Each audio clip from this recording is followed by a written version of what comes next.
الحمد لله رب العالمين والعاقبة للمتقين والصلاة والسلام على سيد الأنبياء والمرسلين سيدنا وحبيبنا وقدوتنا محمد بن عبد الله وعلى آله وصحبه أجمعين أما بعد.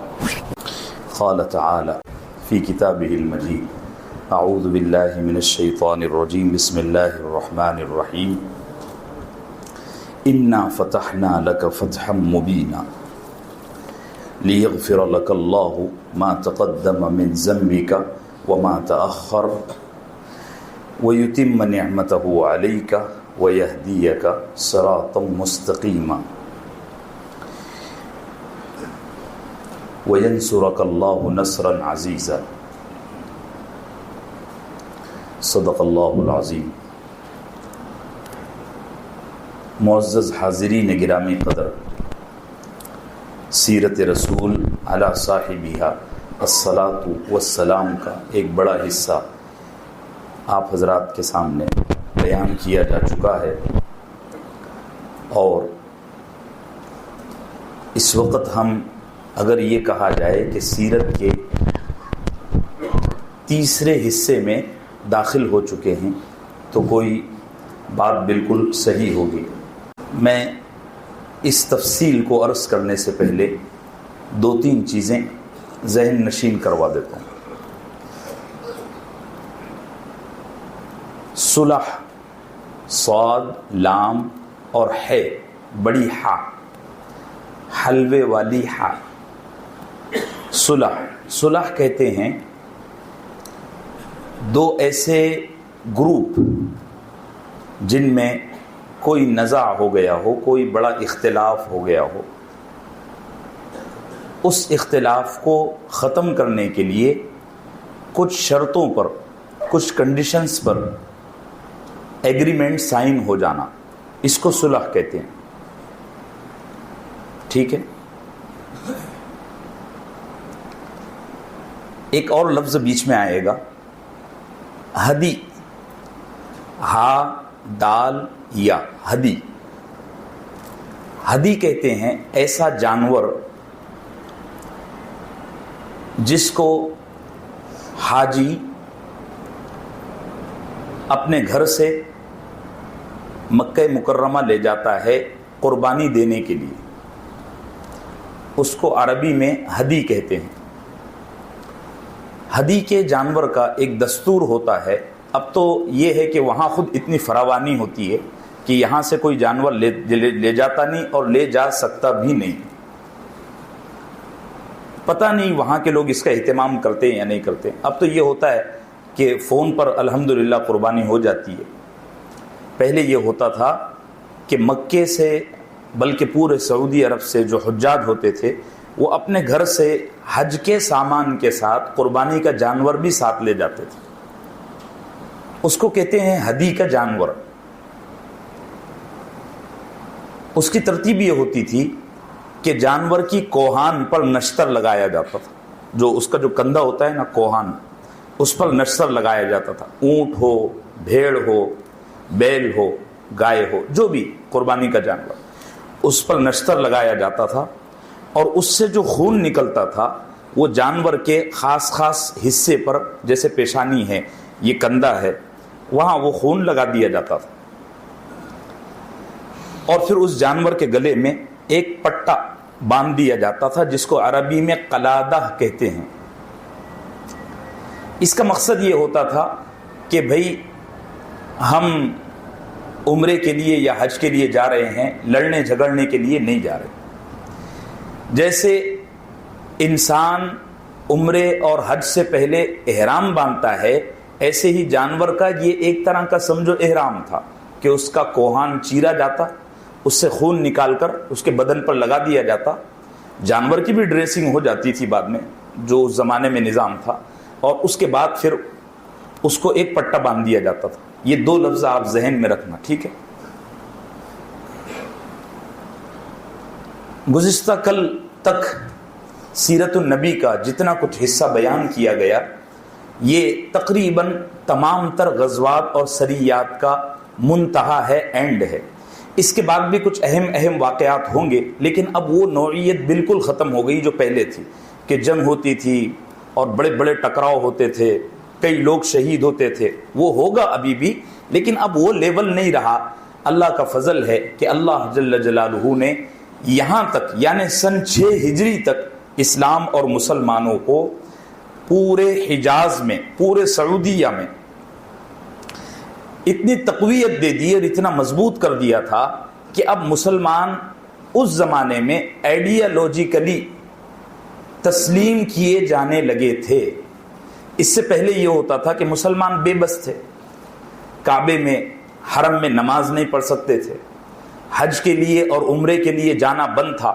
جو مسلمان خود رسول اللہ صلی اللہ علیہ وسلم جب سے ہجرت کر کے مدینہ آئے تھے تب سے لے کر اب تک، مکہ تو دور کی بات، مکے سے قریب بھی جانے کی گنجائش نہیں تھی. صورتحال یہ تھی.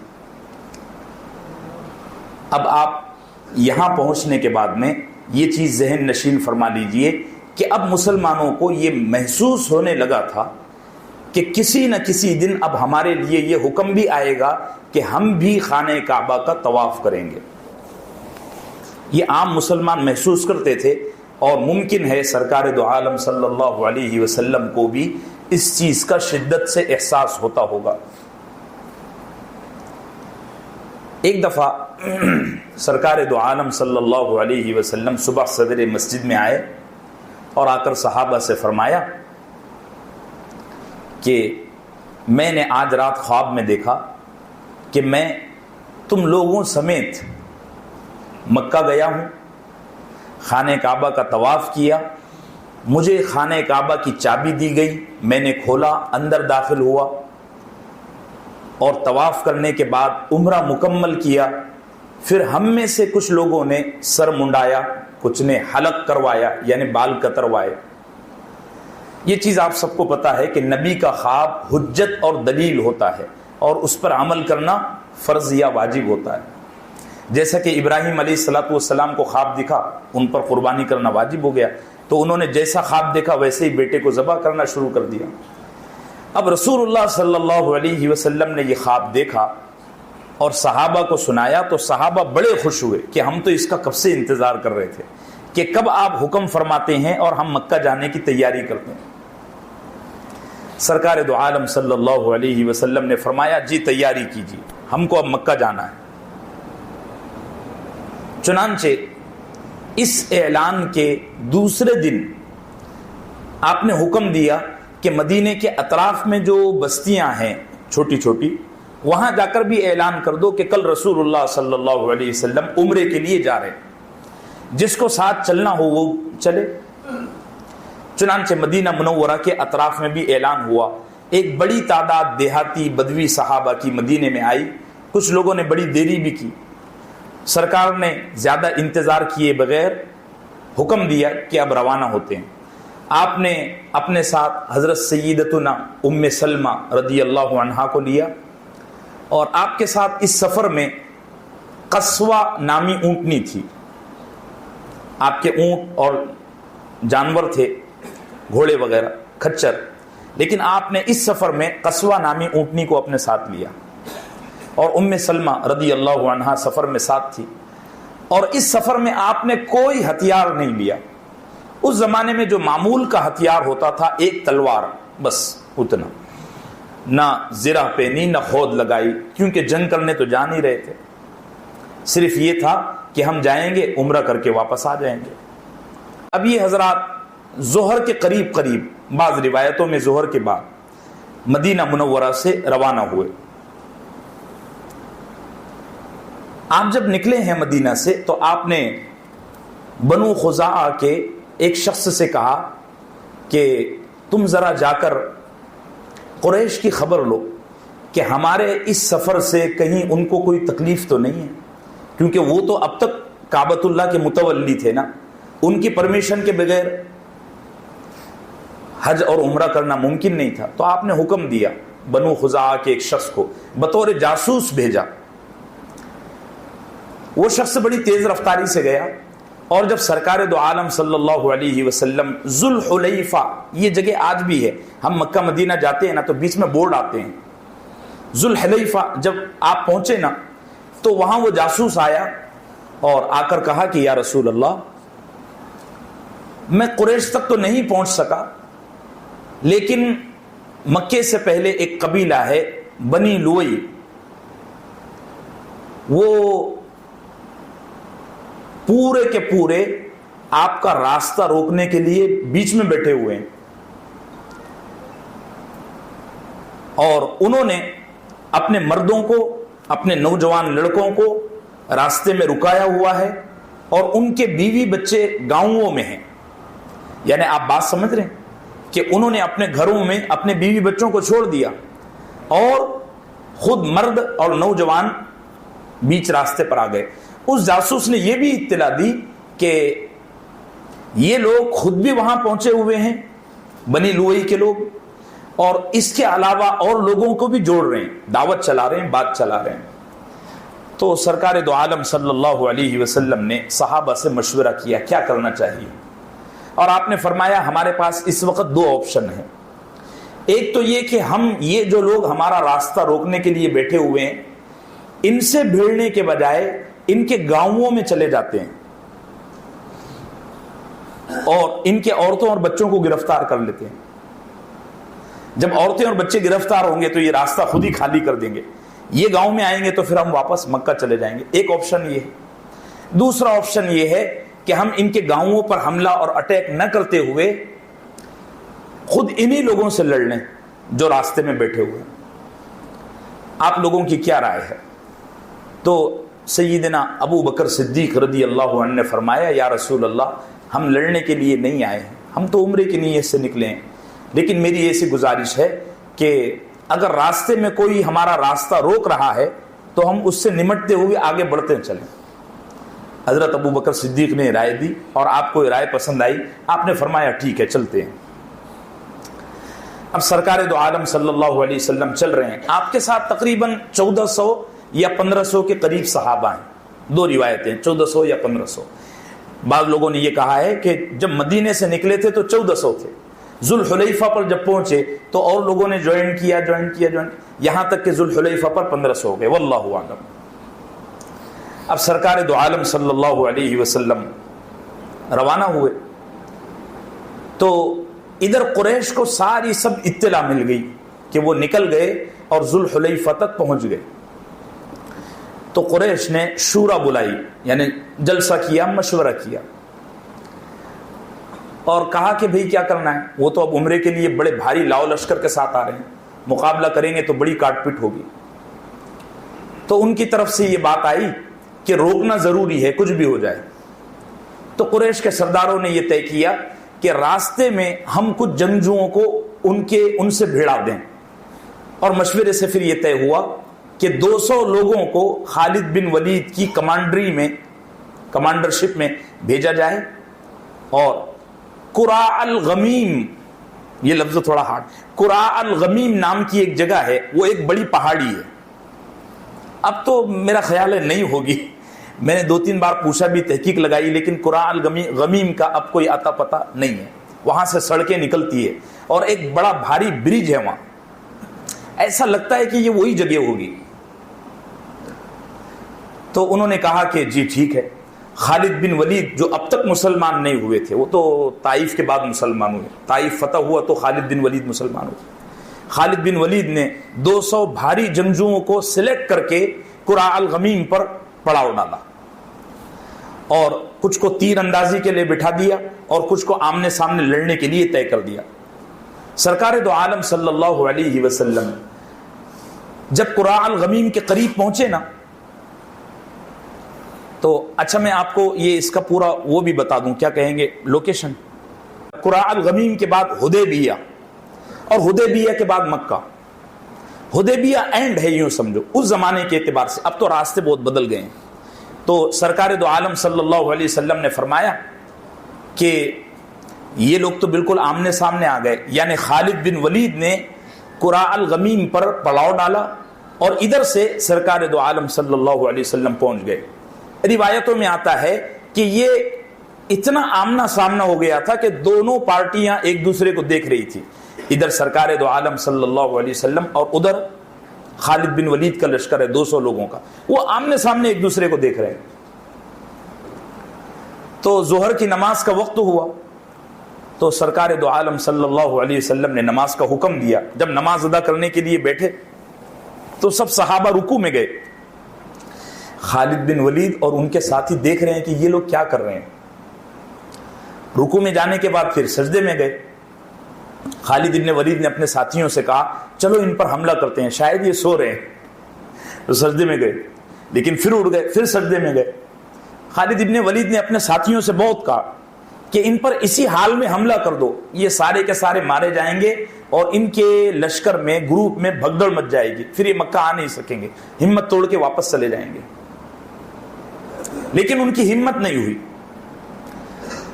تو ان کے لشکر میں یعنی مشرکین کے لشکر میں کوئی بندہ تھا جو مسلمانوں کی نماز کو جانتا تھا۔ اس نے کہا کہ یہ 5 وقت کی نماز پڑھتے ہیں اور ابھی 1 وقت ہوا ہے، کچھ گھنٹوں میں کچھ وقت میں آئندہ وقت کی بھی پڑھیں گے، جب یہ پڑھیں گے تو اب ان پر ہم حملہ کریں گے۔ تو عصر کی نماز کا وقت ہونے کے قریب ہوا تو صحابہ نے یہ چیز بھانپ لی کہ اگر ہم عصر کی نماز کے وقت کھڑے ہوئے تو ہم پر حملہ نہیں ہونا ہے۔ لیکن اللہ تو اللہ ہے، اللہ نے مجاہدین کے لیے اور فوج کے لیے نماز کا ضابطہ ہی بدل دیا۔ 5ویں پارے میں وہ آیت ہے وَإِذَا كُنْتَ فِيهِمْ فَأَقَمْتَ لَهُمُ الصَّلَاةَ کہ جب آپ جنگ کی حالت میں ہو اور جنگ لڑ رہے ہوں تو اس وقت آپ پر دشمن سے نماز کے دوران مقابلہ کرنا بھی جائز ہے۔ یعنی نماز ایسی بے خبر ہو کر نہ پڑھی جائے کہ سجدے میں پڑے ہیں اور دشمن نے آپ پر حملہ کر دیا، تو اللہ نے میدان جنگ کے لیے نماز کی ترتیب بدل دی کہ ایک تو گھوڑے پر نماز پڑھیں اور دوسرا سجدہ اور رکوع ساری ادائیگی گھوڑے پر ہی کریں یا جو بھی آپ کا معاملہ ہے، اور سوائے اس کے کہ انتہا درجے کی مشکل میں اپنے رخ کو قبلے سے نہ پھیریں، بس اتنی پابندی، اور تکبیرات اور قرات کرتے رہیں، ایک آدمی لڑتا رہے اور پیچھے کا آدمی نماز پڑھتا رہے، یہ ترتیب ہے۔ وہ فقہ کے احکامات ہیں، اس میں ہم نے نہیں جانا ہے۔ عصر کی نماز کا جب وقت آیا تو صحابہ گھوڑوں پر، اونٹوں پر، اور جو پیدل ہیں وہ اپنے انداز میں نماز پڑھ رہے ہیں۔ اب یہ انتظار کر رہے ہیں کہ یار یہ لوگ کب نماز میں جاتے ہیں کہ ہم ان پر حملہ کرتے ہیں۔ ان کو کیا پتہ کہ نماز کی ترتیب ہی بدل گئی۔ عصر کی نماز کے بعد سرکار دو عالم صلی اللہ علیہ وسلم نے فرمایا اگر ہم یہاں رکے رہے اور ہم نے اسی راستے سے جانے کو اپنی ضد بنا لیا تو مجھے لگتا ہے کہ یہاں بڑے لیول پر مار دھاڑ ہوگی اور یہ مناسب نہیں ہے۔ میرا جی نہیں چاہ رہا ہے کہ میں اب لڑوں، چونکہ احرام کی حالت میں تھے سرکار، تو آپ نے فرمایا کہ میرا جی نہیں چاہ رہا ہے کہ میں کوئی جنگ کروں یا لڑوں، اس طرح کا کوئی معاملہ ہو۔ صحابہ نے فرمایا جیسا آپ حکم دیں۔ تو سرکار دو عالم صلی اللہ علیہ وسلم نے چکمہ دیا۔ چکمہ کیسے دیا؟ مثال کے طور پر سامنے قرا الغمیم پہاڑی ہے، تو سیدھا جانے کے بجائے، ادھر جانے کے بجائے اور ادھر جانے کے بجائے ایسا رخ اختیار کیا کہ ان کو یہ لگا کہ یہ واپس جا رہے ہیں، یعنی جدھر سے آئے تھے ادھر ہی پیچھے گئے، اور بہت دور پیچھے جانے کے بعد پھر گھومے مکہ مکرمہ کی طرف۔ خالد بن ولید اور ان کے ساتھی یہ سمجھے کہ واقعی میں واپس چلے گئے، لیکن کئی میل کا فاصلہ طے کرنے کے بعد ادھر خالد بن ولید مکہ کی طرف روانہ ہوئے تو انہوں نے دیکھا کہ ارے ادھر سے تو بڑا بھاری غبار اٹھ رہا ہے، دھول، پولیوشن اٹھ رہا ہے، 1500 لوگوں کا لشکر ہے۔ وہ سمجھ گئے کہ یہ کہیں نہ کہیں سے ہم کو چکمہ دے کر واپس مکہ آ رہے ہیں۔ اب خالد بن ولید نے سوچا کہ یار کہاں ان سے مقابلہ کرتے ہیں، ان لوگوں نے اتنا لمبا سفر طے کیا ہے، مناسب شکل یہ ہے کہ ہم مکہ جا کر مکے کے سرداروں کو اطلاع دیں کہ کیا شکل بنتی ہے۔ چنانچہ خالد بن ولید نے مکہ گئے اور جا کر اطلاع دیا کہ میں نے ان کا انتظار کیا لیکن انہوں نے بہت بھاری طریقے سے ہم کو چکمہ دیا اور اب وہ کسی بھی وقت حدیبیہ میں آ سکتے ہیں۔ میں بتا چکا ہوں کہ حدیبیہ لوکیشن کے اعتبار سے اس زمانے میں آخری اسٹیشن تھا مکے میں داخل ہونے کا، ٹھیک ہے۔ سرکار دو عالم صلی اللہ علیہ وسلم برابر اپنی ترتیب کے مطابق چکمہ پورا کرتے ہوئے حدیبیہ کے اوپر کے حصے پر پہنچ گئے۔ وہاں جب آپ پہنچے تو ایک پانی کا چشمہ تھا اور صحابہ کو پانی کی بڑی قلت ہو گئی، پینے کے لیے، وضو کرنے کے لیے، استنجا کرنے کے لیے، دیگر ضروریات کے لیے پانی نہیں۔ حدیبیہ کے نیچے ایک چھوٹا سا چشمہ تھا جس میں بہت ہی کم پانی تھا، تو صحابہ نے پانی کی تنگی کی، شکایت کی سرکار کے پاس آ کر۔ سرکار دو عالم صلی اللہ علیہ وسلم نے کسی کے پاس سے ایک تیر لیا اور فرمایا یہ تیر اس چشمے میں چھوڑو۔ چنانچہ وہ تیر اس چشمے میں چھوڑا گیا تو معجزہ ہوا کہ اس میں سے بڑی بھاری تعداد میں پانی نکلا۔ ہر ایک نے غسل بھی لیا، پانی جمع بھی کیا، وضو بھی کیا، ہر ضرورت پوری کی اور خوب سیراب ہو گئے۔ جب ذرا اطمینان ہوا تو سرکار دو عالم صلی اللہ علیہ وسلم نے فرمایا کہ کیا کیا جائے؟ صحابہ نے فرمایا چلے اب تو ہم حدیبیہ آگے بڑھتے ہیں۔ اتفاق کی بات کہ یہاں پہنچنے کے بعد سرکار دو عالم صلی اللہ علیہ وسلم کی جو اونٹنی تھی قصوہ، وہ بیٹھ گئی اور اس کو اٹھا رہے ہیں تو اٹھنے کا نام ہی نہیں لے رہی۔ صحابہ اس کی دم مروڑ رہے ہیں، کان کھینچ رہے ہیں، جھٹکے دے رہے ہیں، وہ اٹھ ہی نہیں رہی۔ تو سرکار دو عالم صلی اللہ علیہ وسلم کو پتہ چلا کہ یہ اٹھنے کو تیار نہیں ہے، تو آپ نے فرمایا کہ کیوں نہیں اٹھ رہی ہے؟ تو صحابہ نے کہا کہ پتہ نہیں کیوں نہیں اٹھ رہی ہے، کوئی بیماری نہیں ہے، پیر میں کوئی زخم نہیں ہے، مسلسل اطمینان کے ساتھ ہم چل رہے ہیں، دوڑ کے تو نہیں آئے، کیوں اڑ گئی ہے؟ تو سرکار نے اونٹنی کی طرف دیکھا اور فرمایا یہ خود سے نہیں اڑی ہے، اس کو کسی اور نے بلکہ اس ذات نے اڑایا ہے جس نے ابرہہ کے لشکر کے ہاتھی کو اڑا دیا تھا، یہ آپ نے فرمایا۔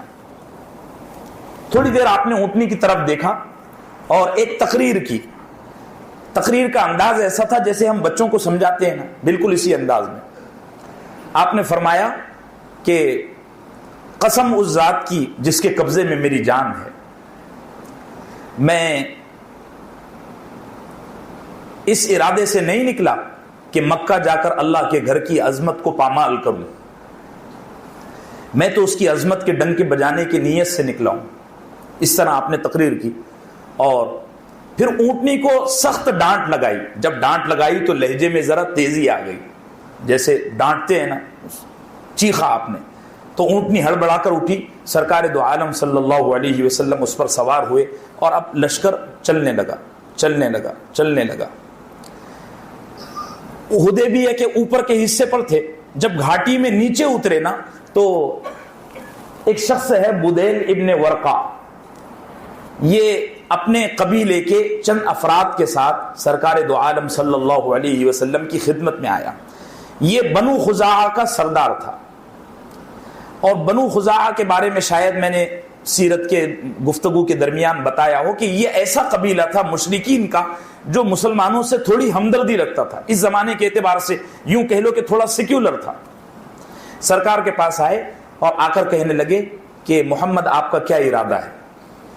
تو رسول اللہ صلی اللہ علیہ وسلم نے اس کو اس طرف بٹھایا، سیدھے ہاتھ کی طرف، بدیل کو، اور فرمایا کیا قریش کے لوگ اب تک تھکے نہیں ہیں لڑتے لڑتے؟ وہ چاہتے کیا ہیں؟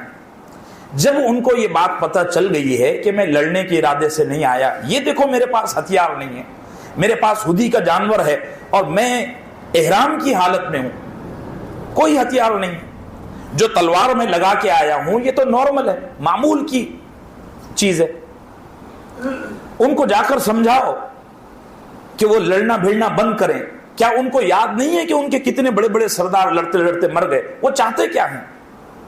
اس طرح آپ نے بدیل کے سامنے تقریر کی اور پھر فرمایا کہ اگر وہ چاہیں تو میں اور وہ کسی معاملے کو بنیاد اور بیس بنا کر ایک ایگریمنٹ سائن کرتے ہیں جس کو صلح کہا جاتا ہے، میں نے شروع میں بتا دیا، ان تک یہ میرا پیغام پہنچا ہو کہ ہم کسی معاملے پر بیٹھ کر صلح کر لیتے ہیں، ایگریمنٹ کر لیتے ہیں۔ بدیل ابن ورقہ ذرا سنجیدہ آدمی تھا، یہ اٹھا اور قریش کے پاس گیا تو قریش کا جمگٹا حرم میں بیٹھا ہوا تھا، اس نے جا کر کہا کہ میں ابھی محمد سے مل کر آیا ہوں صلی اللہ علیہ وسلم، اور اس نے بڑا اچھا پیغام بھیجا ہے، اس کی بات سنو۔ تو جو ذرا جذباتی نوجوان تھے نا اٹھ کر کھڑے ہوئے کہنے لگے نہیں ہم کو نہیں سننا ہے، ہم کو صرف لڑنا ہے۔ لیکن جو سنجیدہ بوڑھے عمر دراز تجربے کار لوگ تھے انہوں نے کہا بولو کیا بات ہے، کیا پیغام بھیجا ہے؟ تو بدیل نے کہا کہ اس نے کہا ہے کہ ہم لڑنے کے لیے نہیں آئے، ہم حرم کا طواف کرنے اور عمرہ کرنے کے لیے آئے ہیں, ہم کو اجازت دی جائے. اور اگر یہ نہیں ہو سکتا تو ہم اور وہ یعنی قریش اور محمد مل کر ایک ایگریمنٹ سائن کر لیتے ہیں, بات ختم ہو جائے گی. 10 سال 15 سال 20 سال کا ایگریمنٹ کر لیتے ہیں, تب تک کہ ان کے جنگوں کی تیاریاں بھی ہو جائیں گی, دونوں گروپ لڑنے کے لیے مضبوط ہو جائیں گے. تو قریش نے کہا تم بات تو صحیح کہہ رہے ہو, لیکن چونکہ تم ہمارے قریبی نہیں ہو اس لیے ہم تمہاری بات پر عمل کرنے سے ذرا پرہیز کرتے ہیں. اور قریش نے پھر اپنا ایلچی بھیجا اسپیشل کہ جاؤ ذرا تم دیکھ کر آؤ. یہ جو ایلچی تھا یہ حلیس نام کا تھا اور اس کا قبیلہ تھا بنو کنانہ. بنو کنانہ یہ سرکار دو عالم صلی اللہ علیہ وسلم کی خدمت میں آیا. جہاں سرکار بیٹھے ہوئے تھے, تشریف فرما تھے, جب یہ اس کے ایک دم سامنے آیا نا, یعنی یہاں سرکار اگر بیٹھے ہوں, وہ سمجھو ملن کے پاس ہے, بدیل نہیں حلیس, بدیل تو چلا گیا, حلیس جب آیا تو سرکار نے اس کو دیکھ کر فرمایا یہ جس قبیلے کا آدمی ہے یہ قبیلہ حاجیوں کا بہت احترام کرتا ہے, حاجیوں کا بہت اکرام کرتا ہے, تم اس کے سامنے ہدی کے جانور کھڑا کرو. تو سارے صحابہ اٹھے اور اٹھ کر بلند آواز سے لبیک اللہم لبیک لبیک لا شریک تلبیہ پڑھا, اور جتنے ہدی کے جانور تھے ان کو ہکا کر سامنے لا کر کھڑا کر دیے. یہ اتنا پیارا منظر بنا اور عشق کی, محبت کی, عظمت کی منہ بولتی تصویر بن گیا کہ حلیس چونکہ ان کے دل میں حاجیوں کا ایک خاص اکرام تھا خاندانی لیول پر, وہ یہ منظر دیکھ کر دہل گیا.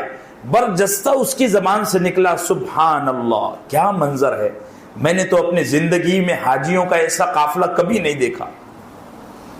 اور وہ ملاقات کیے بغیر ہی واپس چلا گیا اور جا کر قریش مکہ سے اور مکے کے دوسرے سرداروں سے کہا کہ دیکھو لڑنا مناسب نہیں ہے, آخر تو بیچارے ہمارے ہی خاندان کے لوگ ہیں, اور اس سے بڑی بات یہ ہے کہ وہ عمرے کے لیے آ رہے ہیں, پھر ہم کیوں ان کا راستہ روک رہے ہیں.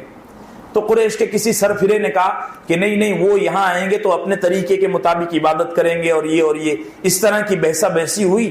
لیکن مشرکین مکہ نے حلیس کی باتوں میں زیادہ اعتماد نہ کرتے ہوئے ایک دوسرا ایلچی بھیجا جس کا نام ہے عروہ ابن مسعود الثقفی. اس پر انشاءاللہ کل بات ہوگی. وصلی اللہ وسلم علی نبینا.